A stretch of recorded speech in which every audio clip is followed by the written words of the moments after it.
ماں باپ بچوں کو کس عمر تک سمجھا سکتے ہیں؟ بچوں کے معاملے میں ماں باپ کی ذمہ داری نماز اور دیگر فرائض میں کب تک ہوتی ہے؟ دوست کی بچی 15 سال کی ہے، ماں اس کو نماز اور دوسرے معاملات میں سمجھاتی ہے، وہ کہتی ہے کہ میں اب بڑی ہو گئی ہوں، آپ زیادہ میرے معاملے میں نہ بولیں، کیا اس کا یہ کہنا صحیح ہے؟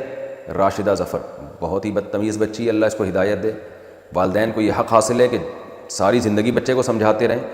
15 سال کی ہو کے بڑی ہو گئی تو اپنی ماں سے بڑی تو نہیں ہو گئی نا، اس کی ماں تو اس سے بھی بڑی ہے۔ تو یہ بہت غلط بات ہے، آج کل ہمارا معاشرہ بچیوں کو اسی طرح آزاد کر رہا ہے۔ تو بچی کو چاہیے اپنی آخرت کو تباہ نہ کرے، ماں جب سمجھائے تو اس کی بات کو غور سے سنیں۔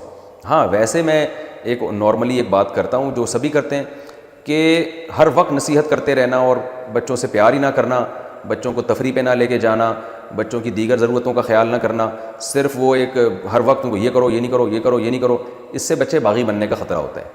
تو نصیحت بھی چلتی رہنی چاہیے، بچوں سے محبت بھی چلتی رہنی چاہیے، ان کو ٹائم بھی دینا چاہیے، ان سے گپ شپ بھی ہونی چاہیے، ساری چیزیں ساتھ ساتھ چلنی چاہیے، تو پھر بچوں پہ اثر ہوتا ہے۔ اور اگر ماں باپ اپنی ساری ذمہ داریاں پوری کر رہے ہیں، پھر نصیحت کر رہے ہیں، پھر بچہ آگے سے جواب دے رہا ہے، تو پھر 100% غلطی بچے کی ہے۔ تو لوگوں کو چاہیے، پھر ماں کو نہیں پر اڑوس پڑوس والوں کو چاہیے، رشتہ داروں کو چاہیے بچی کو سمجھائیں کہ بیٹا ماں کے ساتھ اس طرح جواب نہیں دیتے۔ ماں کا تو یہ حق ہے کہ اگر آپ نماز پڑھ رہے ہیں اور ماں نے آپ کو پکارا، نفل نماز پڑھ رہے ہیں، تو نفل نماز توڑ کے اس کی پکار کا جواب دیں آپ۔ اتنا بڑا حق اللہ نے ماں اور باپ کا رکھا ہے، دادا دادی نانا نانی بھی اسی میں داخل ہیں۔ تو ہوتا یہ ہے کہ لوگ بھی بگاڑ دیتے ہیں، رشتہ دار بگاڑ دیتے ہیں کہ یار تمہاری ماں ہر وقت نصیحتیں کرتی رہتی ہے، تمہارے ابا ہر وقت، اس سے بچے باغی بن جاتے ہیں۔ تو اس لیے بچی کو چاہیے اپنی اماں کی بات سنا کرے۔ کیا محبت کرنا جائز ہے؟ محبت کرنا صحیح ہے یا نہیں؟ اگر محبت ہو جائے تو اس کا کیا حل ہے؟ نور خالق انڈیا سے، پتہ نہیں کس سے محبت کی بات کرنے آپ نے مبہم رکھا ہے۔ وہ دیکھو، اللہ سے محبت کرنا فرض ہے، ماں باپ سے محبت کرنا فرض ہے، بہن بھائیوں سے محبت کرنا فرض ہے، بیوی سے محبت کرنا فرض ہے، اولاد سے محبت کرنا فرض ہے، علماء سے بزرگوں سے محبت کرنا فرض، اپنے ٹیچروں سے ٹیچر والی محبت کرنا فرض۔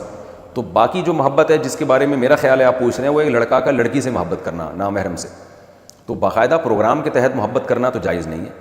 جیسے ہم اللہ سے محبت کرتے ہیں نیت کر کے نا، کہ میں ذکر کر رہا ہوں تاکہ میرے دل میں اللہ کی محبت پیدا ہو، میں علماء کے بیان سن رہا ہوں تاکہ میرے دل میں اللہ کی محبت پیدا ہو، میں قرآن کی تلاوت کر رہا ہوں تاکہ میرے دل میں اللہ کی محبت پیدا ہو۔ تو علماء کی، بزرگوں کی، اللہ والوں کی، والدین کی یہ محبت تو باقاعدہ پروگرام کے تحت پیدا کرنا لازم ہے نیت کر کے۔ لیکن نامحرم سے محبت اس طور پہ کہ میں نیت کرتا ہوں مجھے فلانی والی اچھی لگنا شروع ہو جائے اور میں جا کے اس کو جھانکوں گا، دیکھوں گا، اس کی تصویریں دیکھوں گا تاکہ میرے دل میں اس سے محبت پیدا ہو جائے، تو یہ محبت پیدا کرنا حرام ہے، ناجائز ہے، یہ بالکل جائز نہیں۔ ہاں کسی وجہ سے محبت پیدا ہو گئی، کہیں نظر پڑ گئی یا کوئی بات چیت ہو گئی یا کسی نے کسی کے بارے میں بتایا آپ کو کہ ایسی ہے، یہ عادات ہیں، آپ کے دل میں اس کے دل یہ نرم جذبات پیدا ہو گئے، محبت پیدا ہو گئی، تو اس کا شریعت نے حل رکھا ہے کہ بھائی نکاح کا پیغام بھیجو۔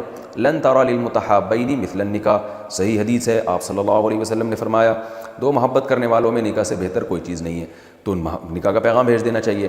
اگر وہ پیغام قبول ہو جائے، نکاح کر لیں، پھر ٹوٹ کے محبت کریں اپنی بیوی سے، بہت ثواب ملے گا۔ لیکن اگر وہاں انکار ہو گیا، کوئی صورت نہیں بن رہی، تو پھر اس سے دل ہٹانا واجب ہے، پھر اس کو دیکھنا، اس کے بارے میں سوچنا، یہ حرام ہے، کبیرہ گناہ کا ذریعہ بنتی ہیں یہ سب چیزیں، تو وہاں سے پھر دماغ نکالنا واجب ہے۔